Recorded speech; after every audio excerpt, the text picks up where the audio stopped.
সবচেয়ে সম্মানিত এবং সবচেয়ে গ্রহণযোগ্য দ্বীন এবং ধর্ম হিসাবে ইসলামকে নির্বাচন করেছেন, যে ইসলামের অনুশীলনের মাধ্যমে পার্থিব জগতে ইহকালে মানুষ শান্তি পাবে এবং পরকালের জীবনে মুক্তি পাবে। কিন্তু এই ইসলাম যারা চর্চা করে, ইসলাম যারা মেনে চলে, তাদেরকে আমরা মুসলিম বলি। এই মুসলিম জাতি সত্তার জন্য আল্লাহ সুবহানাহু ওয়া তাআলা কুরআনুল কারীমে কিছু দিক নির্দেশনাও দিয়েছেন। সূরা মাইদার ৮২ নম্বর আয়াতে আল্লাহ সুবহানাহু ওয়া তাআলা বলেন, লাতাজিদান্না আশাদ্দান নাসি আদাওয়াতান লিল্লাযিনা আমানুল ইয়াহুদা ওয়াল্লাযিনা আশরাকু। মানুষদের মধ্য থেকে সবচেয়ে উগ্র,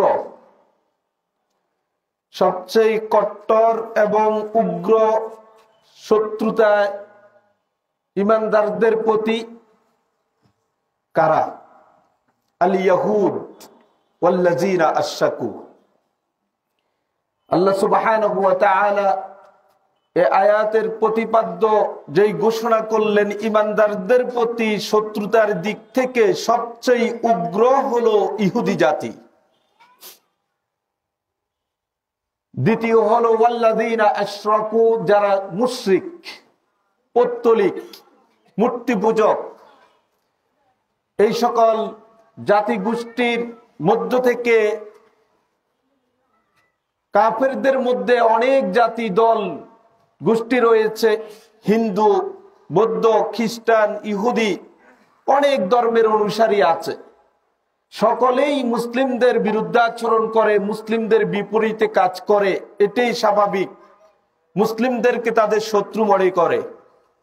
কিন্তু এই সকল জাতি এবং ধর্মের অনুসারীদের মধ্যে সবচেয়ে উগ্র ঈমানদারদের প্রতি কারা হবে? আল্লাহ তাআলা বলে দিলেন, আল ইয়াহুদ, ইহুদিরা। আর কারা? ওয়াল্লাযিনা আশরাকু, যারা শিরিক করে, মুশরিক, তারা।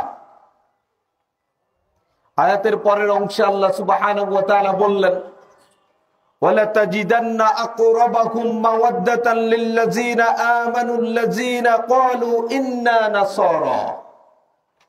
ঈমানদারদের প্রতি কাফেরদের মধ্য থেকে সবচেয়ে যারা ভালোবাসা দেখায়, কাফেরদের মধ্য থেকে যেই দল এবং গোষ্ঠী ঈমানদারদের প্রতি সবচেয়ে কাছাকাছি ভালোবাসার দিক থেকে, কাফের হওয়ার পরেও তারা হলো ওই জাতি যারা নিজেদেরকে বলে আমরা নাসারা, খ্রিস্টান। কেন? বিআন্না মিনহুম কিসসিসিনা। খ্রিস্টানরা কেন ঈমানদারদের খুব কাছাকাছি? অন্যান্য কাফের উগ্রতার বিপরীতে খ্রিস্টানরা কম উগ্রতা ছড়ায় বলে আল্লাহ তাআলা এই আয়াতে ঘোষণা করলেন। কারণ হিসেবে বললেন, কারণ তারা ছিল পণ্ডিত, ধর্মীয় জ্ঞান তারা অর্জন করে। ওয়া রুহবানা, এবং তারা হলো সন্ন্যাসী, বৈরাগ্যবাদী। তারা অন্যের প্রতি হিংসা, বিদ্বেষ, লালন এটা খুব একটা করে না। তারা তাদের গির্জা নিয়ে পড়ে থাকে, তাদের ধর্মের অনুশীলন করার জন্য তারা চেষ্টা করে এবং তাদের ধর্ম চর্চার কাজে তারা ব্রত থাকে। এক কথায় যদি বলা যায়, আমাদের মুসলিমদের মধ্যে যেমন তাবলিগ জামাতের ভাইয়েরা যেমন ধর্ম নিয়ে শুধু ধর্মের আচার অনুষ্ঠানগুলিকে জীবনে বাস্তবায়ন করার জন্য তারা কাজ করে একটি নির্দিষ্ট সীমার মধ্য থেকে, ঠিক খ্রিস্টানরাও বাহিরের জগতের চেয়ে তাদের পাণ্ডিত্যতা ধর্ম চর্চায় এবং সন্ন্যাসী ও বৈরাগ্যবাদিতার মধ্যেই তারা থাকে। আর কি? ওয়াহুম লা ইস্তাকবিরুন, এই খ্রিস্টানরা তারা অহংকারী কম হয়।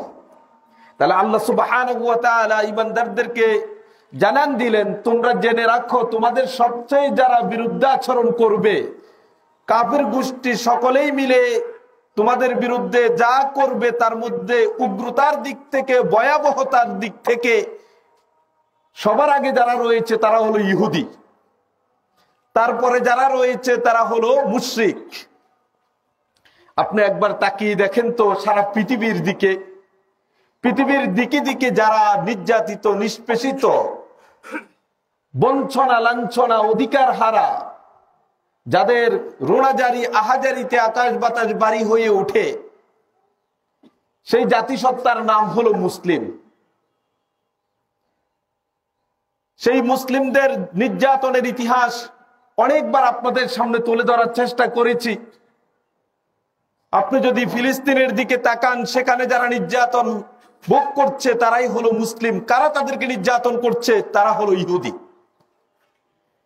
এই তাবৎ পৃথিবীর সবচেয়ে নির্যাতিত, নিষ্পেষিত মুসলিমদের মধ্য থেকে ভয়ঙ্কর পরিস্থিতিতে দিনাতিপাত করে যারা, তারা হলো ফিলিস্তিনের সেই মুসলিমগুলি, যারা প্রতিনিয়ত ইহুদিদের বোল্ডেজার, টনটন পারমাণবিক অস্ত্র, অ্যাটম বোমার সামনে তাদের বুক পেতে দিয়ে জীবন পার করে।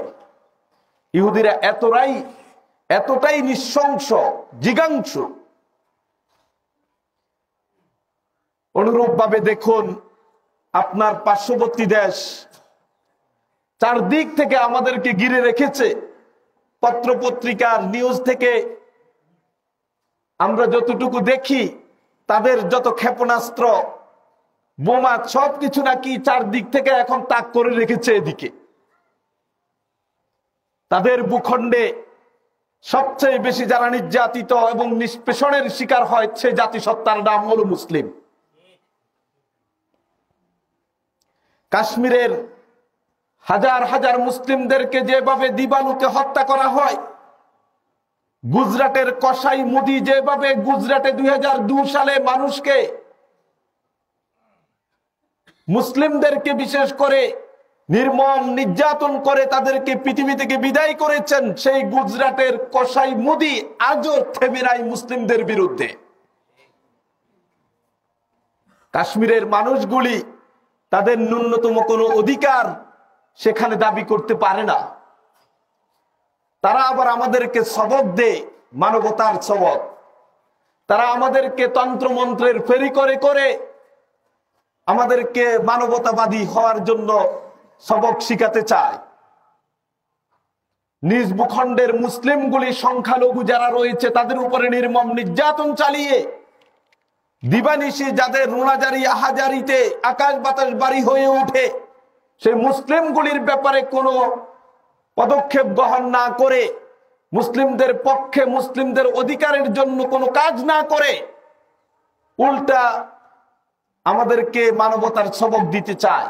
প্রিয় ভাইয়েরা, আপনি দেখুন যে মুসলিম জাতিসত্তা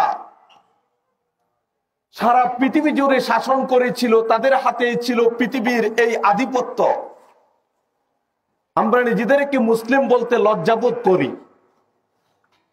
আমি নিজেকে মুসলিম মনে করি মসজিদের ভিতরে যখন আসি, তখন সালাত আদায়ের ব্যাপারে, পায়ের সাথে পা লাগানোর ক্ষেত্রে, আমিন জোরে বলার ব্যাপারে, মুনাজাত বর্জন করার ব্যাপারে। আপনাকে ধন্যবাদ, সুন্নাহর আলোকে এই সালাত আপনি আদায় করতে অধীর আগ্রহে মসজিদে সমবেত হন, সেজন্য আপনাকে মুবারকবাদ জানাই। কিন্তু আপনি যখন মসজিদে আসেন তখন একজন মুসলিম, যখন আপনার ব্যবসা বাণিজ্য করেন তখন একজন সুদী কারবারি, যখন আপনি রাজনীতি করেন তখন আপনি একজন সেকুলার, যখন আপনি বিয়ে অনুষ্ঠান করেন তখন আপনি একজন হিন্দুত্ববাদীর অপসংস্কৃতির চর্চায় লিপ্ত থাকেন, যখন আপনার পরিবার চালান তখন আপনি আপনার মতো করে চিন্তা চেতনা দিয়ে পরিবার চালান, সেখানে আপনার ইসলাম চর্চার কোনো দ্বারদার্থ হয় না। তাহলে ব্যাপারটা কেমন হয়ে গেল? অফিস আদালতে যান, সেখানে আছে আপনি ঘুষের কারবারি। তাহলে ব্যবসা করেন, সেখানে আপনি সুদের কারবারি, সুদের মহাজন। রাজনীতি করেন, সেখানে সেকুলারের দ্বারক বাহকের হিসেবে নিজেকে পরিচয় দেন। আপনার ব্যক্তি জীবন, পারিবারিক জীবন, সামাজিক জীবনে যান, সেখানে ইসলামের ন্যূনতম কোনো দিক খুঁজে পাওয়া যায় না। মসজিদের ভিতরে যখন আসেন তখন আপনি মুসলিম। আমি একটা উদাহরণ দিয়ে এভাবে, ধরেন আপনি একটা পাজারো গাড়ি বানাতে চান, সেই গাড়ির চাকা লাগবে, স্টিয়ারিং লাগবে, বডি লাগবে, আরো যন্ত্রপাতি প্রয়োজন। আপনি যদি চাকাটা বাস থেকে দাঁড় করেন, স্টিয়ারিং যেটা আছে এটা যদি ট্রাকের থেকে নিয়ে আসেন, ইঞ্জিন যদি হেলিকপ্টারেরটা লাগাই দেন, অনুরূপ ভাবে বিভিন্ন যানবাহন থেকে বিভিন্ন পার্টস নিয়ে এসে একটা পাজারু গাড়ি বানানোর জন্য চেষ্টা করেন, ওই পাজারু গাড়ি বানানোর পরে রাস্তায় চালানো দরকার হবে না, এটাকে জাদু করে রাখা লাগবে। অনুরূপ ভাবে আপনি একজন মুসলিম, মসজিদে যখন আসেন আপনি মুসলিমের পরিচয় দিতে চান, ইমাম ভুল করলে তাকে গাড় ধরে বের করে দেওয়ার জন্য আপনি দ্বিধাবোধ করেন না, অথচ আপনার এই মসজিদের 500-1000 বর্গ ফুটের বাইরে 55,000 বর্গ মাইলের এক বিশাল ভূখণ্ড রয়েছে। সেই ভূখণ্ডের প্রতিনিয়ত জীবনে আপনার আমার ইসলাম চলে কিনা একবার চিন্তা করে দেখেছেন? এইরকম প্রতিবন্ধী ইসলাম আর মুসলিম চর্চা করার জন্য আল্লাহ তাআলা আমাদেরকে প্রেরণ করেনি। শুধু মুসলিম নিজের ব্যক্তি জীবনের কয়েকটি আনুষ্ঠানিকতা পূরণ করার নাম নয়। শুধু রসগোল্লা আর মিষ্টি মিষ্টি যখন কথা শুনবো তখন মনে হয় আমি ঠিক আছি, আকীদার ক্লাসে গেলে নিজেকে আমাকে মুসলিম মনে হয়, মসজিদের ভিতরে সালাত সিয়ামের আলোচনা হলে আমাকে সুন্নাহর আলোকে আলোচনা শুনলে আমার তৃপ্তির ডেকুর আসে, অথচ এই সালাত আকীদার ক্লাসের বাহিরের বিশাল এই ভূখণ্ডে আমার ব্যক্তি জীবন, পারিবারিক জীবন, সামাজিক জীবন থেকে শুরু করে প্রতিটি পরতে পরতে ইসলামকে লঙ্ঘন করে আমি আমার কি মেসেজ দিতে চাই, এই ইসলাম দিয়ে, এই ইসলাম চর্চা করে এটাকেও জাদু করে রাখা যারা আর কোনো উপায় নেই। প্রিয় ভাইয়েরা, যে কথা বলছিলাম আপনি দেখুন, রাসূলুল্লাহ সাল্লাল্লাহু আলাইহি ওয়াসাল্লাম এর জীবন চরিত্র যদি আমরা দেখি, সেখানে মুসলিমদেরকে কিভাবে তৈরি করেছেন, একটা জাতি হিসাবে তাদেরকে টিকে থাকার জন্য তিনি কিভাবে প্রস্তুত করেছেন, আমাদের মাঝে কথাগুলি শোনা যায় না।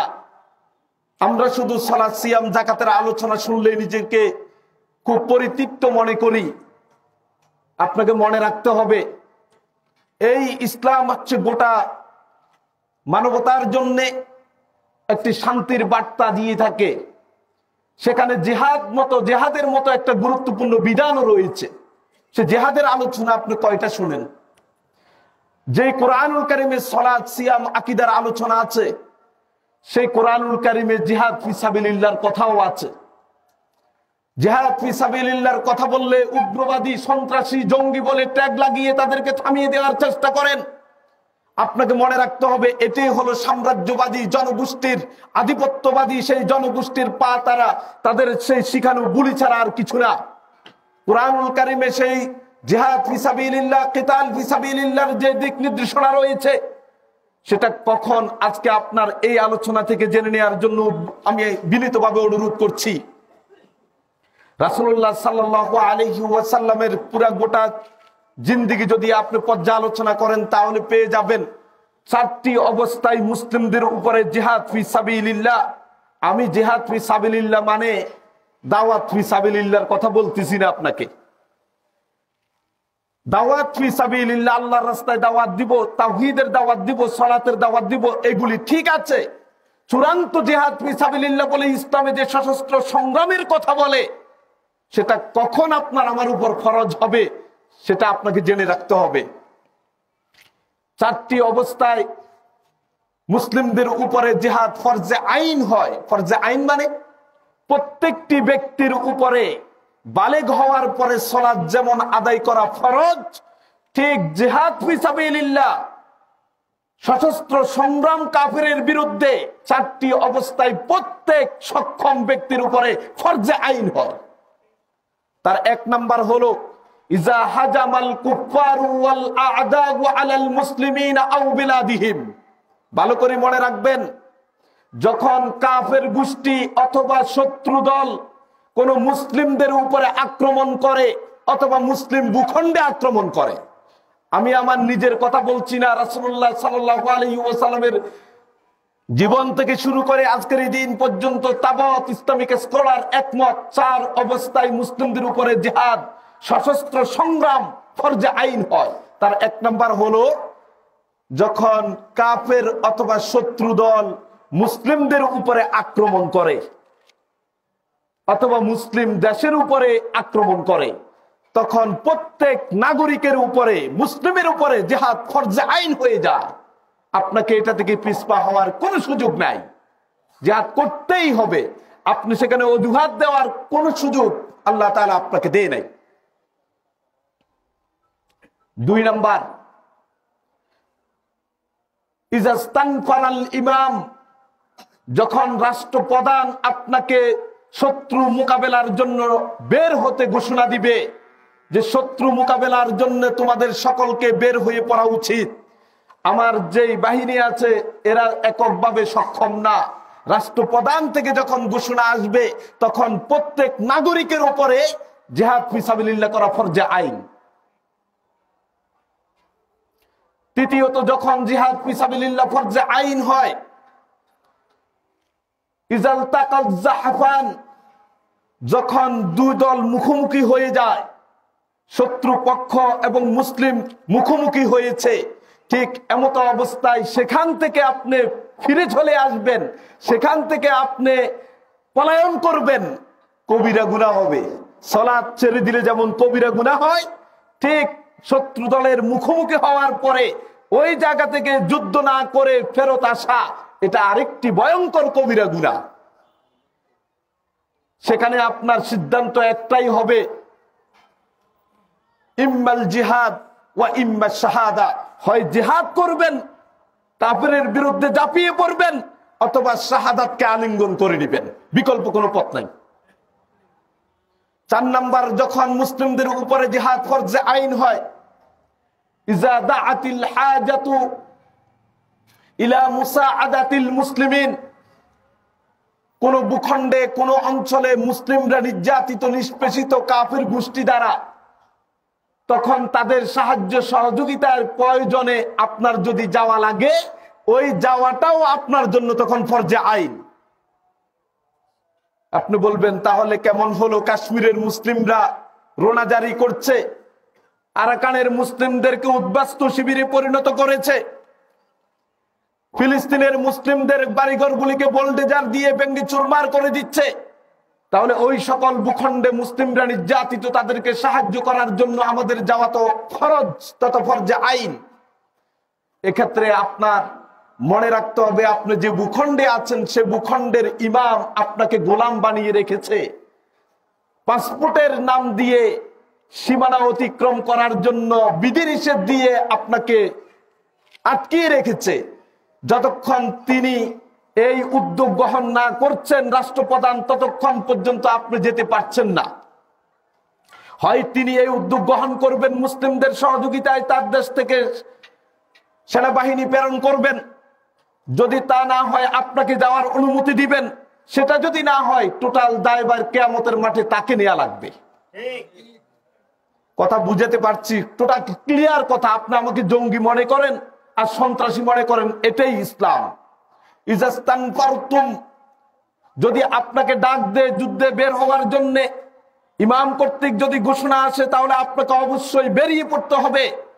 এর থেকে যদি পিছপা হন, তাহলে আপনি আরেকটি কবিরা গুনাহ করলেন। মনে রাখবেন, তাবুক যুদ্ধে রাসূল সাল্লাল্লাহু আলাইহি ওয়াসাল্লাম সাহাবীদেরকে ঘোষণা করলেন, তোমরা তাবুকের অভিযানে বের হতে হবে। 3 জন সাহাবী তারা অজুহাত দেখিয়ে যুদ্ধে অংশগ্রহণ না করে পিছনে ছিলেন। তার মধ্যে একজন হলো উমাইয়া ইবনু হিলাল, মুররা ইবনু রবিআ, কাব ইবনু মালিক। এই 3 জন অজুহাত দেখিয়ে যুদ্ধে না গিয়ে বিরত থাকার কারণে কোরআনের আয়াত নাজিল হয়ে গেছে 3 জনের ব্যাপারে। দিনের পর দিন, মাসের পর মাস তাদের সাথে সাহাবীরা কথা বলা বন্ধ করে দিয়েছে। হাত্তা দাকাতিল আরদু বিমা রাহুবাত, তাদের ব্যাপারে পরিস্থিতি এত ভয়ঙ্কর হয়েছে, যুদ্ধে কেন গেল না, ইমামের ঘোষণাকে কেন প্রত্যাখ্যান করলো। তারা বলছেন যে এই জমিন প্রশস্ত হওয়ার পরেও আমাদের জীবনটা সংকীর্ণ হয়ে গিয়েছে, কেউ কথা বলে না আমাদের সাথে। প্রিয় ভাইয়েরা, সুতরাং আপনি বুঝতে পেরেছেন যেভাবে চারদিক থেকে তাক করে আছে, যদি প্রয়োজন হয় শত্রু কর্তৃক যদি মুসলিম অধ্যুষিত ভূখণ্ড আক্রান্ত হয়, আবাল বিদ্যা বনিতার কোনো অনুমতির প্রয়োজন নেই, সকলেই সেই যুদ্ধে ঝাঁপিয়ে পড়া ফরজে আইন হয়ে যাবে। আপনাকে দুর্বল মনে করার কোনো সুযোগ নেই। আমরা খালিদ বিন ওয়ালিদের উত্তরসূরি, হাজ্জাজ বিন ইউসুফের উত্তরসূরি, ওমর ইবনুল খাত্তাব রাদিয়াল্লাহু তাআলা আনহুর উত্তরসূরি। ইসলাম চর্চার দিক থেকে আমাদের দুর্বলতা থাকতে পারে, কিন্তু মুসলিমদের রক্ষায় এবং হেফাজতে মুসলিম ভূখণ্ডে যখন আক্রান্ত হবে তখন এই মুসলিম জনতা বসে থাকতে পারে না। সম্মানিত দ্বীনি ভাইয়েরা, রাসূলুল্লাহ সাল্লাল্লাহু আলাইহি ওয়াসাল্লাম এর জীবদ্দশায় মদিনার ইহুদি জাতি বানু কাইনুকা একজন মুসলিম নারীকে বিবস্ত্র করেছে, মুসলিম নারীকে উলঙ্গ করেছে। এই সংবাদ একজন মুসলিম যখন পেল, সে এটাকে প্রতিবাদ করতে এগিয়ে আসলো। ফলশ্রুতিতে ইহুদি জাতি বানু কাইনুকার ইহুদি গোষ্ঠী সবাই মিলে ওই মুসলিম বাইটাকে হত্যা করেছে। এই সংবাদ শোনার সাথে সাথে রাসূলুল্লাহ সাল্লাল্লাহু আলাইহি ওয়াসাল্লাম তার বাহিনী নিয়ে বানু কাইনুকাকে ঘেরাও করে 15 দিন অবরুদ্ধ করে রেখেছে। বলছে, হয় তুমি সারেন্ডার করবা, না হয় তোমাদেরকে সমূলে পৃথিবী থেকে বিদায় করে দেওয়া হবে। শুধুমাত্র একজন মুসলিমকে হত্যা করেছে, একজন মুসলিম। আপনার হৃদয়ে রক্তক্ষরণ হয় না কেন? সেই সাইফুল ইসলাম আলিফের মতো একজন সাধারণ মানুষকে, আইনজীবী, তার সহজ সরল জীবনযাপন করে তাকে প্রকাশ্যে দিবালোকে জবাই করে হত্যা করা হয়েছে। সেখানে মুসলিমদের কলিজায় এখনো রক্তক্ষরণ হয় না। আমরা ধৈর্য ধরে আছি, ধৈর্যের নজরানা পেশ করছি। যদি প্রয়োজন হয়, ডাক আসে, সেখানে আমরা পিছপা হব না ইনশাআল্লাহ। সম্মানিত দ্বীনি ভাইয়েরা, 15 দিন বানু কাইনুকাকে অবরুদ্ধ করার পরে রাসূলুল্লাহ সাল্লাল্লাহু আলাইহি ওয়াসাল্লামের কাছে ইহুদি গোষ্ঠী সারেন্ডার করলো। তখন তাদেরকে মদিনা থেকে বের করে অনেক দূরে তাইমাতে প্রেরণ করে দিলেন, চলে যা, এখানে থাকার তোদের অধিকার নেই। এই সকল ইতিহাস থেকে, হাদিসের বক্তব্য থেকে শিক্ষা নেওয়া উচিত। একজন মুসলিমকে অন্যায়ভাবে যদি হত্যা করা হয়, তার জন্য ইসলাম কি নির্দেশনা দিয়েছে সেগুলি আমরা আমাদের কলিজায় ধারণ করি। কিন্তু এই ধৈর্য ধারণ মানে মুসলিম দুর্বল হয়ে গিয়েছে, এটা ভাবনার কোনো সুযোগ নেই। দ্বিতীয়ত, ইতিহাসের পাতা থেকে আপনি দেখুন, উসমান ইবনে আফফান রাদিয়াল্লাহু তাআলা আনহুকে রাসূলুল্লাহ সাল্লাল্লাহু আলাইহি ওয়াসাল্লাম হুদাইবিয়ার সন্ধির দিনে 1400 সাহাবীকে নিয়ে তিনি মদিনা থেকে রওনা হয়েছেন, মক্কা হজ করতে যাবেন। হুদাইবিয়া নামক স্থানে কাফের কর্তৃক তাদেরকে অবরুদ্ধ করা হলো, বাধা দেয়া হলো। মক্কার কাফেরদের সাথে বোঝাপড়ার জন্য রাসূলুল্লাহ সাল্লাল্লাহু আলাইহি ওয়াসাল্লাম উসমান ইবনে আফফানকে প্রেরণ করলেন, উসমান তুমি চলে যাও, তাদেরকে বুঝাও আমরা যুদ্ধ করতে আসি নাই, আমরা উমরা পালন করে আবার মদিনায় ফেরত যাব। এই কথা বুঝানোর জন্য মুসলিমদের পক্ষ থেকে প্রতিনিধি হিসাবে উসমান ইবনে আফফানকে পাঠিয়েছিলেন। কিন্তু উসমান ইবনে আফফান কাফেরদের শিবির থেকে সংবাদ নিয়ে আসতে দেরি হচ্ছিল। ইতিমধ্যে মুসলিম শিবিরে একটি সংবাদ প্রচার হয়েছে যে উসমানকে কাফেররা হত্যা করেছে, আন্না উসমান কদ কুতিল, যে উসমানকে হত্যা করা হয়েছে। এই সংবাদ পাওয়ার সাথে সাথে রাসূলুল্লাহ সাল্লাল্লাহু আলাইহি ওয়াসাল্লামের হাতে হাত রেখে 1400 সাহাবী বাইয়াত গ্রহণ করেছে, প্রতিশ্রুতি দিয়েছে উসমান হত্যার প্রতিশোধ না নিয়ে আমরা মদিনায় একজনও ফেরত যাব না। একজন মুসলিমের হত্যার সংবাদে এই সিদ্ধান্ত। প্রিয় ভাইয়েরা, ইসলামের ইতিহাস যদি আপনি দেখুন, মুতার যুদ্ধের আগে, মুতার যুদ্ধের পূর্বে রাসূলুল্লাহ সাল্লাল্লাহু আলাইহি ওয়াসাল্লাম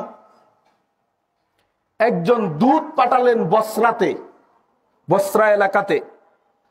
ওই মুসলিম দূত রাসূল সাল্লাল্লাহু আলাইহি ওয়াসাল্লামের পক্ষ থেকে প্রেরিত, তাকে গাসসান গোত্রের লোকেরা হত্যা করেছে। সংবাদ রাসূল সাল্লাল্লাহু আলাইহি ওয়াসাল্লামের কাছে আসার সাথে সাথে যুদ্ধের দামামা বাজিয়ে দিলেন। সেই গাসসান গোত্রের বিরুদ্ধে মুতার যুদ্ধ নামে পরিচিত সেই যুদ্ধ পরিচালনা করার জন্য তিনি নেমে পড়লেন। তিনি বললেন, আমি মুহাম্মদুর রাসূলুল্লাহ সাল্লাল্লাহু আলাইহি ওয়াসাল্লাম বলছি, মুসলিমদের সংখ্যায় অনেক কম, অস্ত্র এবং সরঞ্জামের দিক থেকেও অনেক কম, তথাপিও আমার পক্ষ থেকে প্রেরিত দূতকে কেন হত্যা করা হলো তার প্রতিশোধের জন্য তিনি মুতার যুদ্ধের ঘোষণা দিয়ে দিলেন। মুতার যুদ্ধে যাওয়ার পাককালে রাসূল সাল্লাল্লাহু আলাইহি ওয়াসাল্লাম 3 জন সেনাপতির নাম ঘোষণা করেছিলেন। তন্মধ্যে একজন হলো আব্দুল্লাহ ইবনে রাওয়াহা। রাসূল সাল্লাল্লাহু আলাইহি ওয়াসাল্লাম জানতেন ওই যুদ্ধে চলাকালীন সময়ে তিন জন সেনাপতি শাহাদাত বরণ করবে, এটা তিনি জানতেন। এজন্য 3 জন সেনাপতির নাম ঘোষণা করেছেন।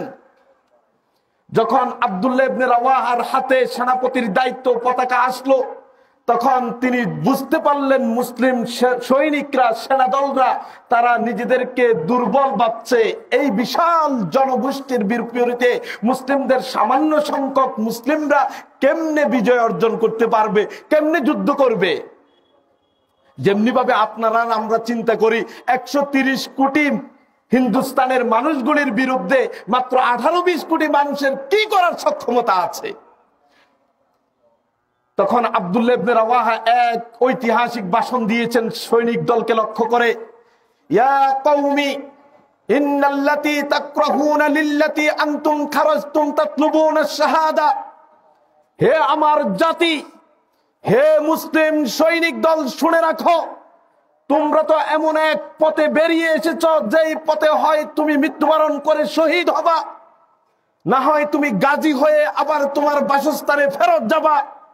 এই তামান্না নিয়ে তুমি এসেছ, সুতরাং তুমি এখন কেন এই শাহাদাতকে অপছন্দ করছো?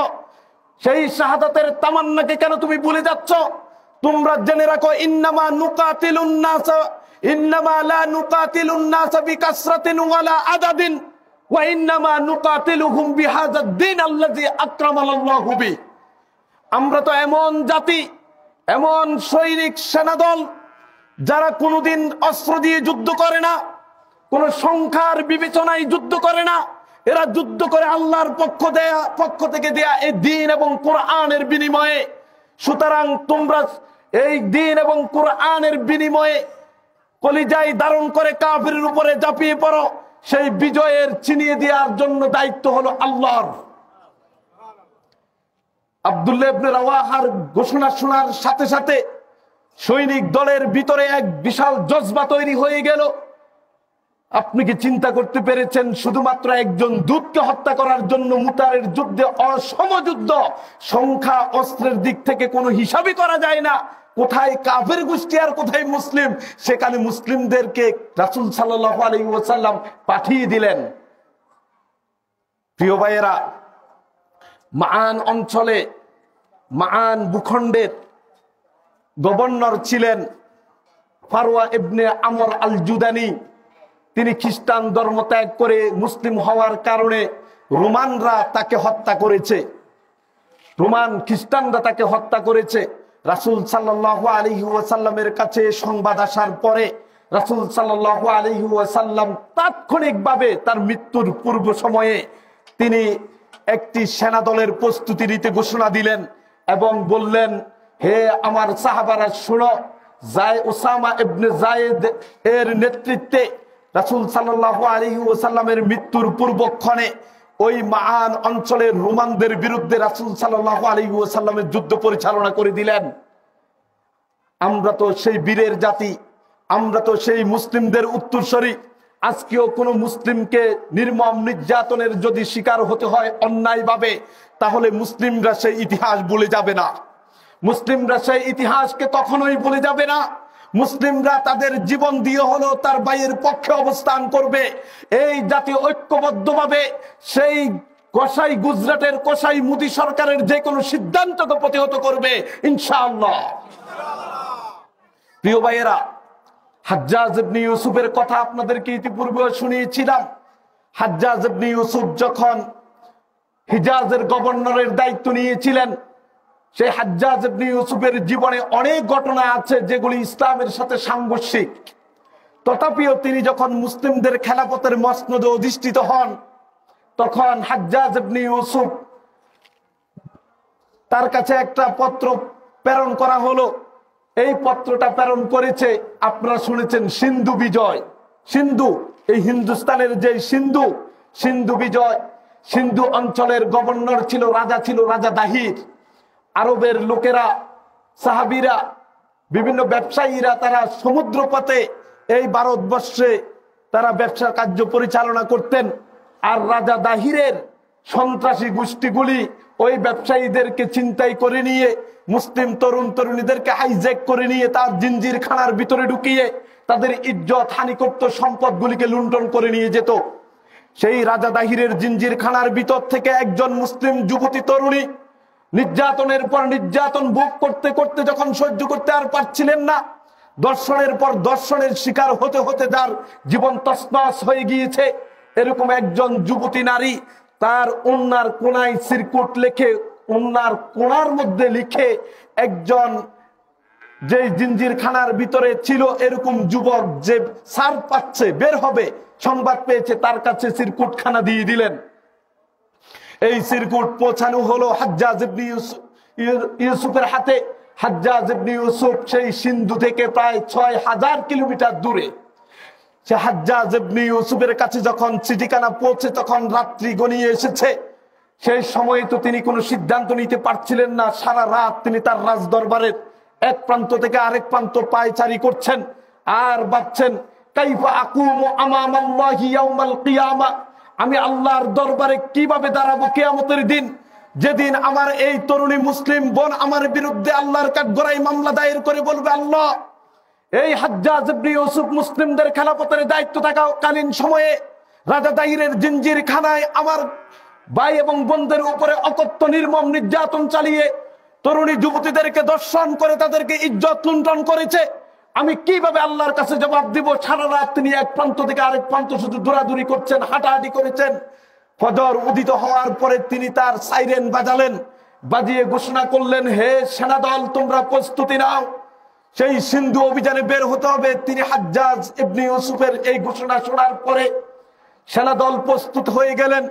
প্রায় ৪,০০০ সেনাদলের সেনাপতির দায়িত্ব দিলেন ১৭ বছর বয়সের মুহাম্মদ বিন কাসিম রাহিমাহুল্লাহকে। মুহাম্মদ বিন কাসিমের নেতৃত্বে সেনাদল চলে আসলো রাজা দাহিরের জিঞ্জির খানাকে অবরুদ্ধ করে।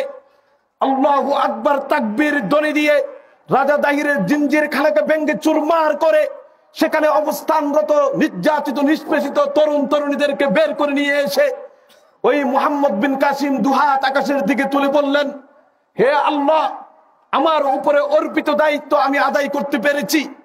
আমার উপরে হাজ্জাজ বিন ইউসুফের পক্ষ থেকে মুসলিমদেরকে রক্ষা করার জন্য যে দায়িত্ব দেওয়া হয়েছে সে দায়িত্ব আমি পালন করতে পেরেছি। তুমি আমার জীবনের গুনাহগুলি মাফ করে দাও, আমার সৈনিক দলের গুনাহগুলি তুমি ক্ষমা করে দাও। এই হলো মুসলিমদের ইতিহাস। প্রিয় ভাইয়েরা শুনে রাখুন।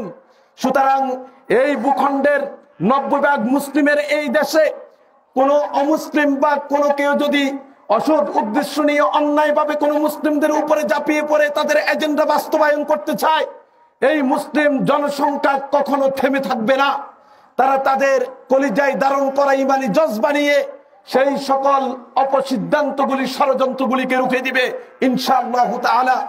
প্রিয় ভাইয়েরা, আপনি চিন্তা করতে পারবেন না এই স্বাধীনতার পর থেকে অদ্যবধি পর্যন্ত সাম্প্রদায়িক সম্প্রীতির যে নজরানা এই দেশে রয়েছে, যারা আমাদেরকে তন্ত্রমন্ত্রের ফেরি করে করে মানবতার সবক দিতে চায়, তাদের ভূখণ্ডে আজকের যে ৬ তারিখ ডিসেম্বরের এই তারিখে ভারতবর্ষের সবচেয়ে বড় মুসলিমদের মসজিদ বাবরি মসজিদকে ভেঙ্গে গুড়িয়ে দিয়ে মন্দির তৈরি করেছে। সেই কথা ১৯৯২ সালের ৬ ডিসেম্বরের ইতিহাস আমরা ভুলে যাই নাই, মুসলিম প্রজন্ম কখনো ভুলে যাবে না। আজকেও সেই ৬ ডিসেম্বর, এই ডিসেম্বরের জুমাবারের ঘোষণা থেকে আমরা বলতে চাই যে এই দেশের মানুষগুলি হিন্দুত্ববাদের উগ্র হিন্দুরা মুসলিমদের উপরে নির্মম নির্যাতন প্রতিনিয়ত চালিয়ে যাচ্ছে। শুধুমাত্র গরুর গোশত ভক্ষণ করার কারণে তাদেরকে মৃত্যুবরণ করতে হচ্ছে। গরুর গোশত তো ভক্ষণ দূরের কথা, শুধু তাদের ফ্রিজের ভিতরে রাখার কারণে তাদেরকে হত্যা করা হচ্ছে। ওই দেশের মানুষগুলি যেখানে মুসলিমদের মসজিদকে ঘুরিয়ে দিয়ে মন্দির তৈরি করছে, এখন আবার আমরা বলতে শুনি বাংলাদেশের বাইতুল মুকাররমকে তাদের মন্দির খানা ছিল। এইরকম করে ষড়যন্ত্রের পর ষড়যন্ত্র আসছে। আমরা মুসলিম ভাইদের কাছে বিনীতভাবে অনুরোধ করব, আমরা ধৈর্য ধারণ করছি। যখনই প্রয়োজন হবে, যখনই ডাক আসবে, এই দেশ এবং মুসলিমদের সাথে আপনাকে ঐক্যবদ্ধভাবে ঝাঁপিয়ে পড়তে হবে। প্রিয় ভাইয়েরা, আপনাকে মনে রাখতে হবে এই ভূখণ্ডে প্রায় ৮% হলো আমাদের সংখ্যালঘু ভাইয়েরা। হিন্দুদের সংখ্যা প্রায় 8%, আর মুসলিমদের সংখ্যা প্রায় 90%, বাকি 2% অন্যান্য ধর্মের লোকেরা। আপনি চিন্তা করলে মানে বেকুল হয়ে যাবেন, অস্থির হয়ে যাবেন। এই 8% হিন্দু ভাইদের এই দেশে বসবাস করাকালীন সময়ে বাংলাদেশের সরকারি চাকরির সবচেয়ে উচ্চপদস্থ যতগুলি পদ আছে সবগুলি পদে 35% চাকরি তারা বুক করে। 90% মুসলিমের দেশে 8% সংখ্যালঘু হওয়ার পরে 35% যারা চাকরি সরকারি সুবিধাগুলি উচ্চপদস্থ সকল দায়িত্বে তারা থেকে আমাদেরকে নিয়ন্ত্রণ করতে চায়। আমরা বলে দিতে চাই দায়িত্বহীন কণ্ঠে, আমরা মুসলিমরা ধৈর্য ধারণ করেছি, ধৈর্য ধারণ করতে চাই। এরপরে যদি আমাদের পিঠ দেয়ালে ঠেকে যায়, প্রয়োজনে আমরা আমাদের চেতনা দিয়ে এই ভূখণ্ড এবং মুসলিমদের পাশে দাঁড়াতে দ্বিধাবোধ করব না, ইনশাআল্লাহ। প্রিয় ভাইয়েরা, আমাদের এখন করণীয় কি? এই পরিস্থিতিতে আমাদের উপরে দিকে দিকে নির্যাতন, নিষ্পেষণ, এগুলি কেন? আপনারা জানেন আজকে আমাদের ইসলাম এবং ইমানের যে হালাত, যে অবস্থা, এটা দেখলে নিজের কাছেই আমাদের লজ্জা লাগে। আমি কতটুকু ইসলাম চর্চা করছি। আপনি ভাবছেন যারা কাফের গোষ্ঠী তারা তো আল্লাহর নাফরমানি করে, শিরিক করে, কুফরি করছে। আমরা তো কমপক্ষে আল্লাহর প্রতি ঈমান এনেছি, তাহলে এই ঈমানের কারণেও তো আমরা তাদের চেয়ে ভালো আছি। আল্লাহর কাছে তো আমরা তাদের চেয়ে মর্যাদাবান, কারণ ওই সকল কাফের গোষ্ঠী মুশরিকগুলি তো আল্লাহর প্রতি ঈমানে আনে নাই। তাহলে ঈমানের কারণে হলেও তো আমরা এই পৃথিবীতে শান্তিতে থাকার কথা। আপনি এটা ভাবছেন, তাই না? আপনি মনে রাখবেন, এই পৃথিবীতে কাফের গোষ্ঠীগুলি যেভাবে আপনার আমার উপরে ঐক্যবদ্ধ হয়ে তারা সিদ্ধান্ত নিয়ে ঝাঁপিয়ে পড়ার জন্য কাজ করছে, মুসলিম যেখানে আছে সেখানে তারা নির্মম নির্যাতনের জন্য চেষ্টা করছে। আপনি কি একবার চিন্তা করেছেন একজন হিন্দুকে যদি আপনি এভাবে প্রকাশ্যে দিবালোকে আদালত প্রাঙ্গণে যদি হত্যা করতেন, সারা পৃথিবীতে মুসলিমদেরকে জ্বালিয়ে দিত? অথচ আমাদের মুসলিম ভাই নিরপরাধ সহজ অবলা এই মুসলিমকে হত্যা করেছে। আমরা ধৈর্যের উপরে রয়েছি। আল্লাহ রাব্বুল আলামিনের ওই ঘোষণার আলোকে আমরা চলতে চাই।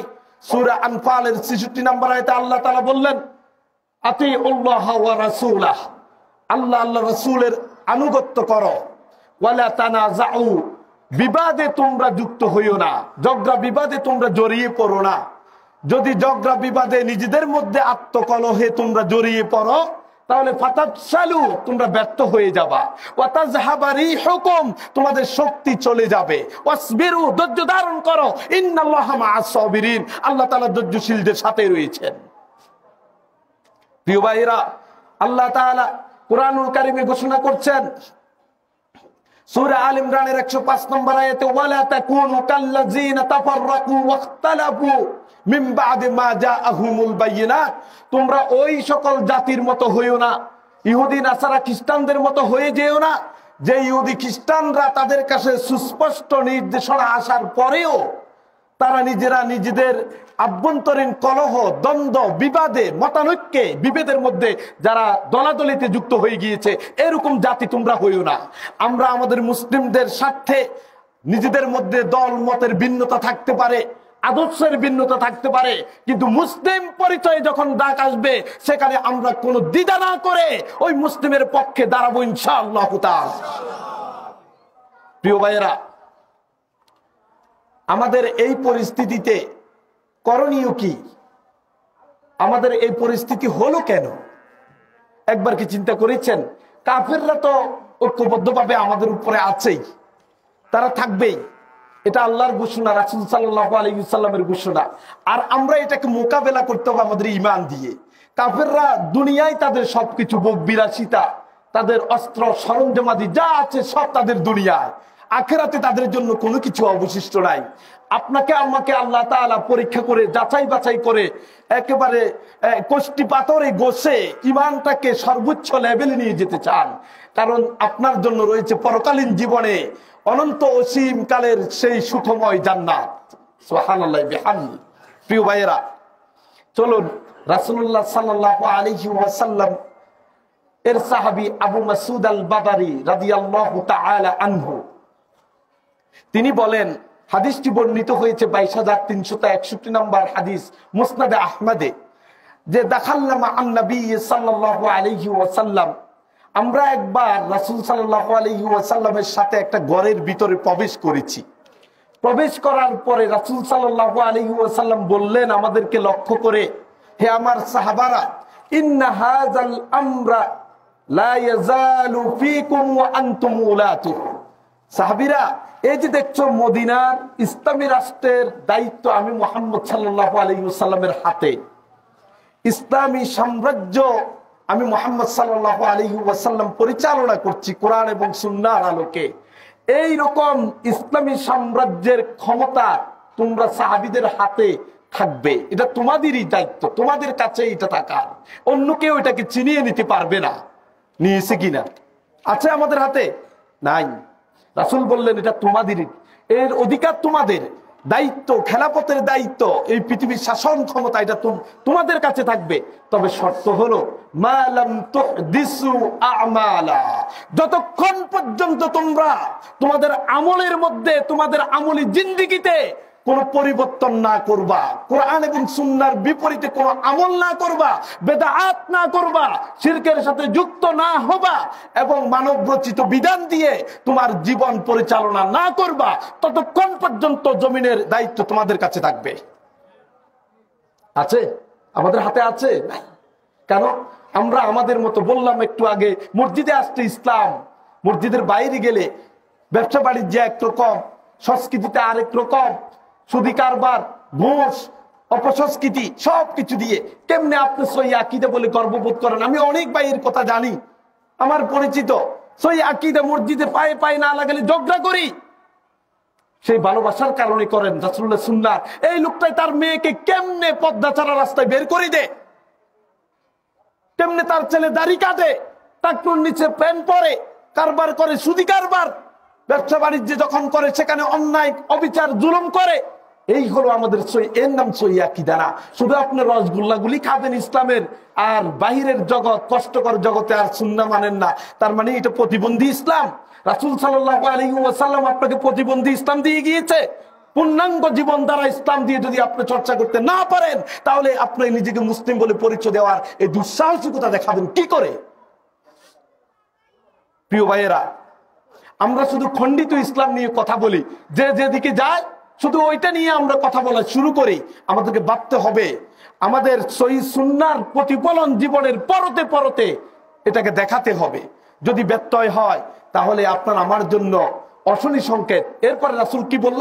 ফাইজা আহদাসতুমুহা, যখন তোমরা দ্বীনের মধ্যে কোনো পরিবর্তন করবা, তোমাদের আমলের মধ্যে বেদাত আবিষ্কার করবা, তোমাদের মানব জীবন পরিচালনার ক্ষেত্রে আমার আল্লাহর বিধানকে বাদ দিয়ে তোমার মতো বিধান দিয়ে চলতে শুরু করবা, তখন তুমি মনে রেখো সাল্লাল্লাহু আলাইকুম শাররা খালকি, আল্লাহ তাআলা তোমাদের উপরে তোমাদের মধ্যকার সবচেয়ে খারাপ নরপিশাচ, জিগাংশু, সবচেয়ে জঘন্য বর্বর মানুষটাকে তোমাদের নেতা বানাবেন। ফালতাহাউকুম কামা ইউলতাহাল কদিব, যে তোমাদেরকে গাছের ডালপালা যেমনি করে কাটো তোমরা, এইভাবে তোমাদেরকে কাটবে, কচু কাটা করবে। তো এই কাটার জন্য দায়ী কে? আমি আর আপনি? ইসলাম থেকে দূরে সরে এসেছি। আপনি সেকুলার কেন? আপনি গণতন্ত্রের বিরুদ্ধে কথা বলছেন, আমি গণতন্ত্রের বিরুদ্ধে কথা বলছি, কিন্তু আপনার নিজেকে প্রশ্ন করেন, শতকরা 90 জন আহলে হাদিস ভাইদেরকে দেখা যায় আপনি সহিহ সুন্নাহর প্রতিফলন কি সেই গণতন্ত্রের রাজনীতির মঞ্চে করেছেন কিনা? সেখানে গিয়ে সেকুলারকে কিভাবে আপনি সমর্থন করেন, ন্যাশনালিজমকে কিভাবে আপনি সাপোর্ট করেন? এটা ইসলাম কি সেখানে, সুন্নাহ কি সেখানে ব্যর্থ হয়েছে? রাসূলুল্লাহর দিক নির্দেশনা কি সেখানে হারিয়ে গেছে? আপনার জীবনে এর ভঙ্গুর কেন হলো? প্রিয় ভাইয়েরা, আমাদের জীবনের এই সমস্যাগুলি আসে তিনটা কারণে। তিনটা কারণ কি আমি এটা বলে শেষ করার চেষ্টা করব, জানি না সময় কতক্ষণ আছে। চলুন আমরা যে ইসলামকে খণ্ডিতভাবে নিজের জীবনে প্রতিপালন করি, আমাদের পছন্দনীয় ভাবে, যতটুকু আমার আঘাত না আসে ততটুকু পর্যন্ত ইসলাম আমি চলি, এর বাহিরে গেলে আর ইসলাম মানতে আমি চাই না। আমার যদ্দূর ভালো লাগে, আমার উপর আঘাত না আসবে, আমার ব্যবসা নষ্ট না হবে, আমার সন্তান এর উপরে কোনো বিপদ না আসবে ততক্ষণ পর্যন্ত ইসলাম আছে। আর যদি কোনো ইসলাম মানার কারণে এই সকল ব্যবসা বাণিজ্যে, পরিবার পরিজনে, সমাজে আমার উপরে যখন কোনো চাপ আসবে, আমার বিপদ আসবে, তখন আমি এটাকে ব্যাখ্যা করি। উদাহরণস্বরূপ মনে করেন আজকে এখন যদি ডাক আসে যে মুসলিমদের এই ভূখণ্ডে আক্রান্ত হয়েছে, তোমাকে ঝাঁপিয়ে পড়তে হবে, আমি নিজেই আগে ফতোয়া বের করার চেষ্টা করব কোনো ফাঁক ফুকুর দিয়ে বের হওয়া যায় কিনা। এই তো আমাদের জিন্দেগি চলছে, এই হলো আমাদের জিন্দেগি। কোনো না কোনো ফাঁক ফুকুর পাই কিনা আপনার চেতনা রাখতে হবে। যে কথা বলে এসেছি, ইম্মা শাহাদা, ইম্মা শাহাদা ওয়া ইম্মাল জিহাদ, হয় জিহাদ না হয় শাহাদা, এর বিকল্প কোনো পথ থাকবে না। চারটি অবস্থা।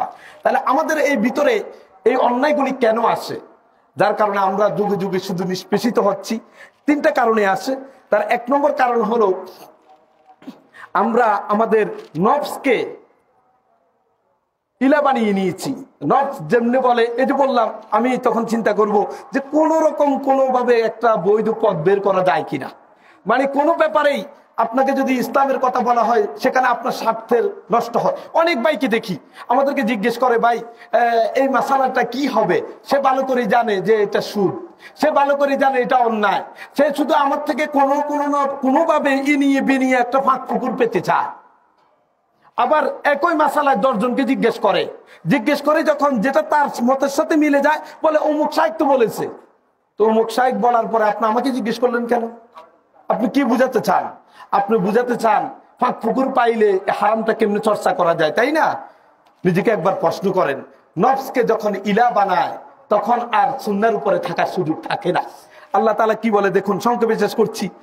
ওমান আদাল্লু মিম্মান ইত্তাবা হাওয়াহু বিগাইরি হুদাম মিনাল্লাহ, সূরাতুল কাসাসের 50 নম্বর আয়াতে আল্লাহ তাআলা বললেন, ওই ব্যক্তির চেয়ে সবচেয়ে বড় পথভ্রষ্ট আর কে হতে পারে যে তার প্রবৃত্তিকে অনুসরণ করে, তার প্রবৃত্তির অনুসরণ করে। আপনাকে আমি বলি, অনেক ভাইকে আমি দেখেছি আমার জীবনে, ভাবতে অবাক লাগে।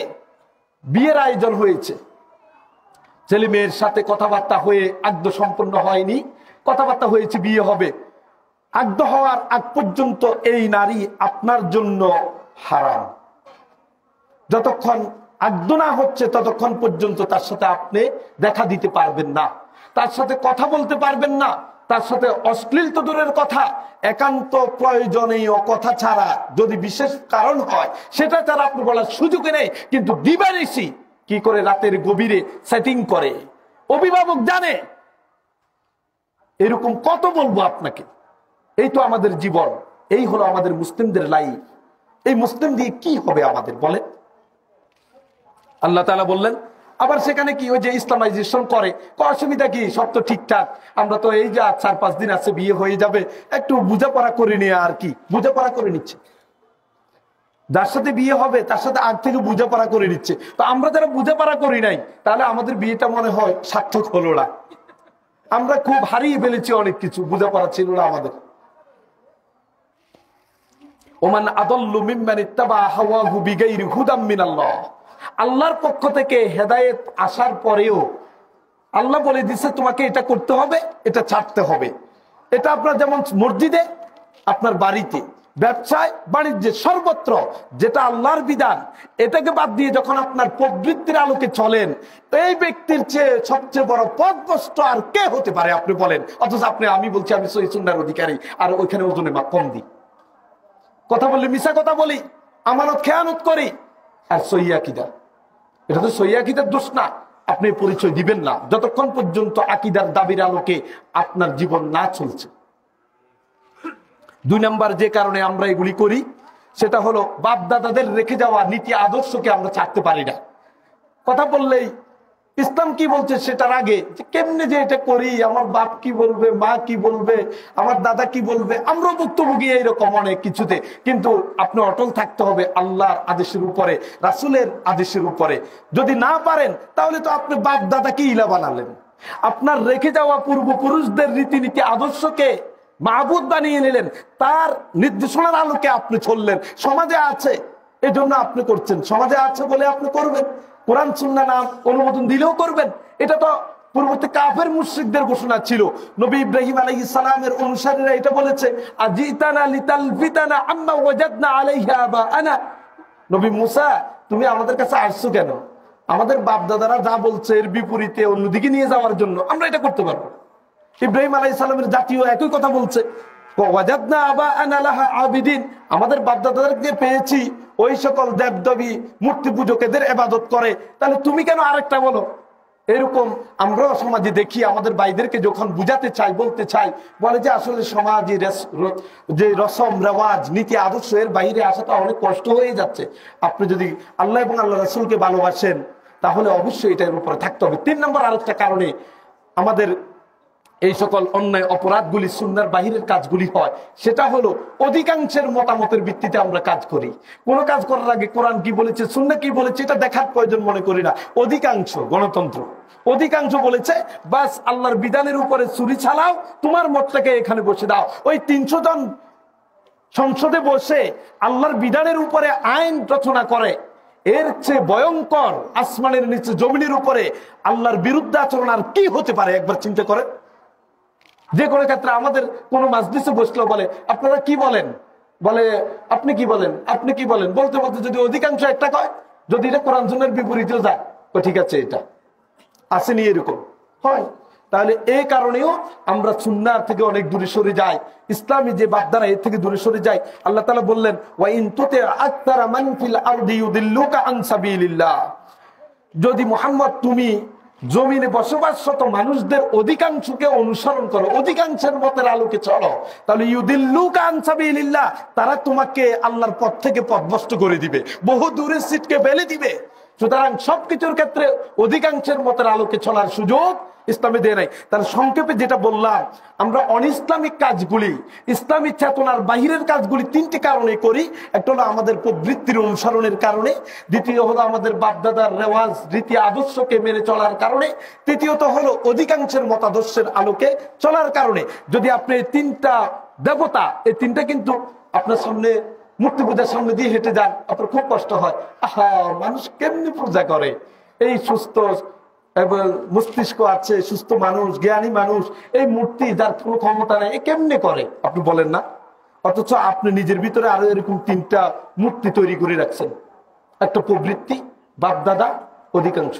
এগুলিকে যতক্ষণ পর্যন্ত ব্যঙ্গে চুরমার করতে না পারবেন, ওই মূর্তির বিরুদ্ধে আচরণ করছেন আপনি, আপনার আমার ভিতরে লালিত 3টি মূর্তিকে যদি ব্যঙ্গে চুরমার করা না যায়, ততক্ষণ পর্যন্ত মুসলিম হওয়া গেল না, ততক্ষণ পর্যন্ত নিজেকে মুসলিম পরিচয় দেয়া গেল না।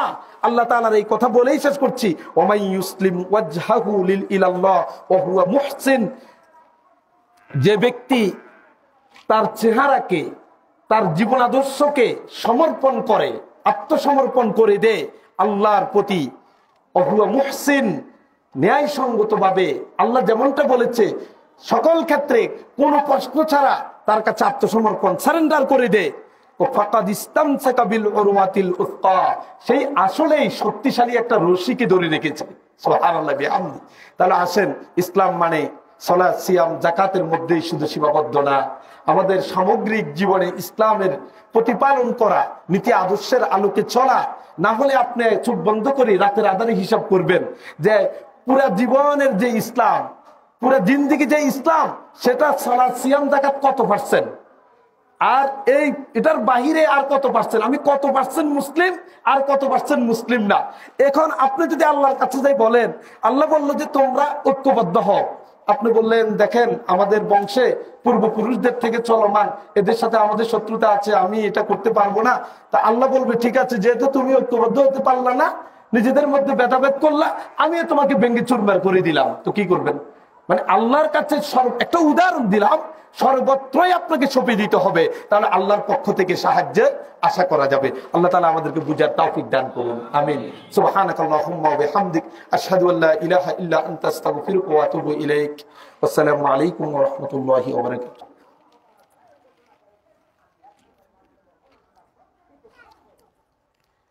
আলহামদুলিল্লাহ, আলহামদুলিল্লাহ হামদা শাকিরিন, ওয়াসসালাতু ওয়াসসালামু আলা নবিয়িল আমিন ওয়া আলা আলিহি ওয়া সাহবিহি আজমাইন, আম্মা বা'দ। إن الله وملائكته يصلون على النبي يا أيها الذين آمنوا صلوا عليه وسلموا تسليما اللهم صل على محمد وعلى آل محمد كما صليت على إبراهيم وعلى آل إبراهيم إنك حميد مجيد اللهم ارحمنا وارحم المسلمين في كل مكان اللهم ارحمنا وارحم المسلمين في كل مكان اللهم أنزل الأمن والأمان في بلادنا اللهم أنزل الأمن والأمان في بلادنا اللهم اجعل هذا البلد بلدا إسلاميا بالرخاء والسخاء يا رب العالمين ربنا هب لنا من أزواجنا وذرياتنا قرة أعين وجعلنا للمتقين إماما ربنا هب لنا من أزواجنا وذرياتنا قرة أعين وجعلنا للمتقين إماما ربنا آتنا في الدنيا حسنة وفي الآخرة حسنة وقنا عذاب النار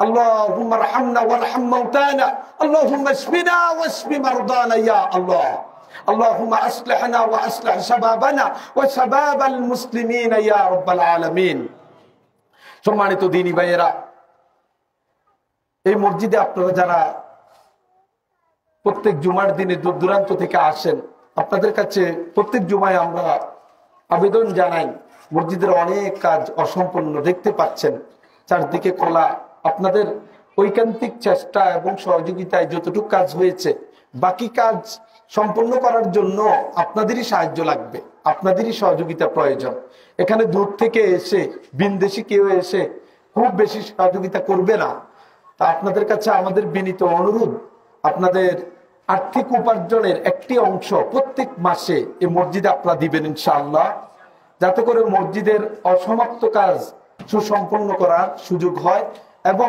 আপনি নিজে দান করবেন আপনার বন্ধু বান্ধবদেরকেও বলবেন আত্মীয় স্বজন যারা আছে তাদেরকেও বলবেন একটা সহি আকীদা সহি সুন্নাহর অনুসরণে মসজিদ আছে তোমরা সেখানে দান করো এখান থেকে দ্বীনের মেসেজ সঠিক বার্তাগুলি আপনাদের কাছে দেয়া হয় তো আপনাদের সকলের কাছে আমাদের অনুরোধ থাকবে এই মসজিদে আপনারা দান করবেন নিজেরা বন্ধু বান্ধব আত্মীয় স্বজন সকলকে উদ্বুদ্ধ করবেন রাজি আছি তো ইনশাআল্লাহ আল্লাহ তাআলা আমাদের সবাইকে কবুল করুন সকলে আমিন আমরা যারা এখানে একত্রিত হয়েছি আল্লাহ আমাদের সকলের জীবনের গুনাহ খাতাগুলিকে মাফ করে দাও আমাদের সন্তানগুলিকে দ্বীনের জন্য কবুল করে